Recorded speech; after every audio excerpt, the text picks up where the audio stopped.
আমাৰ ষ্টাৰ কেম্পেইনৰ দৰকাৰ নাই। আমাৰ ষ্টাৰ কেম্পেইনাৰ আমাৰ দেখিছে ইয়াত চবেই এইবোৰ আমাৰ লক্ষীবিলাক ইয়াতে আছে, ঠিক আছে। ইয়াতে আমাৰ চব লক্ষী আছে, ইয়াতে আমাৰ ৰাম লক্ষ্মণ চব ইয়াতে আছে। গতিকে আমি সকলোৰে এইবিলাকে আমাৰ ষ্টাৰ কেম্পেইনাৰ। আৰু ৰাইজক কি ক'ম, এইটোৱে আচলতে মোৰ জীৱন আছিল, কিন্তু মোৰ বিধাতাই মোক লৈ গ'ল ৰাজনীতিলৈ।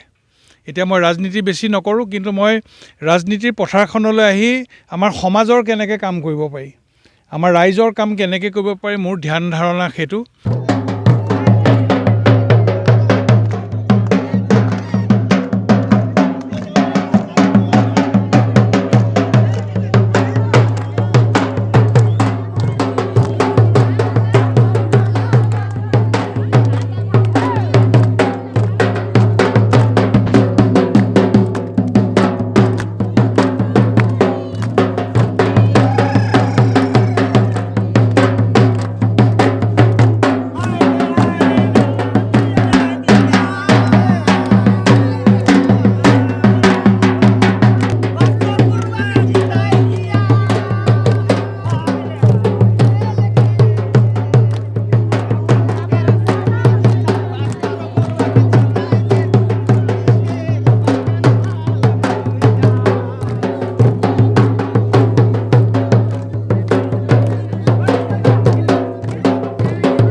আমাৰ ষ্টাৰ কেম্পেইনৰ দৰকাৰ নাই। আমাৰ ষ্টাৰ কেম্পেইনাৰ আমাৰ দেখিছে ইয়াত চবেই এইবোৰ আমাৰ লক্ষীবিলাক ইয়াতে আছে, ঠিক আছে। ইয়াতে আমাৰ চব লক্ষী আছে, ইয়াতে আমাৰ ৰাম লক্ষ্মণ চব ইয়াতে আছে। গতিকে আমি সকলোৰে এইবিলাকে আমাৰ ষ্টাৰ কেম্পেইনাৰ। আৰু ৰাইজক কি ক'ম, এইটোৱে আচলতে মোৰ জীৱন আছিল, কিন্তু মোৰ বিধাতাই মোক লৈ গ'ল ৰাজনীতিলৈ।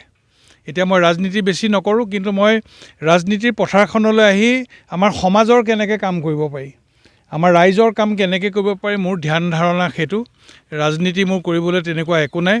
মই এটা মঞ্চ পাইছোঁ, চৰকাৰী মঞ্চ পাইছোঁ, যিটো মঞ্চৰ পৰা মই ৰাইজক বহুতখিনি সহায় কৰিব পাৰোঁ। আজি আমাৰ যিমানবিলাক নামঘৰ আছে, মন্দিৰ আছে, বাগানৰ ৰাস্তাবিলাকৰ কথা আজি মই যিহেতু এখন বাগানৰ সমাজ, মই বিগত বিধানসভাত আপোনালোকে জানে 1.5 বছৰ আগতে মই সদনত কৈছিলোঁ যে আমাৰ বাগানৰ গোটেই ৰাস্তাবিলাক বনাব লাগে। বাগানৰ শ্ৰমিকৰ যিটো অৱস্থা, মই মজুৰিৰ সম্বন্ধে মই কৈছোঁ, স্মাৰ্ট মিটাৰৰ কথা কৈছোঁ যে আমাক স্মাৰ্ট মিটাৰবিলাক আমাৰ শ্ৰমিকৰ কাৰণে বহুত এটা দিগদাৰ হৈছে। স্মাৰ্ট মিটাৰ হোৱাৰ লগে লগে বহুতৰ সমস্যা হয়, ফটকৈ লাইন কাটি দিয়ে। গতিকে আমাৰ আগৰ যিটো ছিষ্টেম, সেই ৰেগুলাৰ ছিষ্টেমত আমি আহিব লাগে।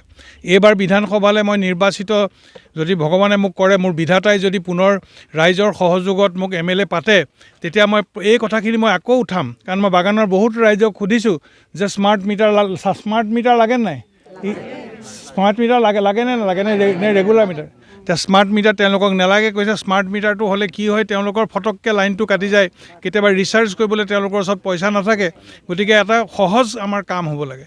ঝুমুৰ নাছিলে, কেনেকুৱা লাগিলে ছাৰ? ঝুমুৰটো মই খুব ভাল লাগে, কাৰণ মোৰ জীৱনটো আজি 40 বছৰ মই চাহ বাগানত মই আছোঁ। মোৰ বাল্যকালৰ পৰাই মই চাহ বাগানৰ বনোৱাৰ লগত মই থাকি মই ডাঙৰ হৈছোঁ।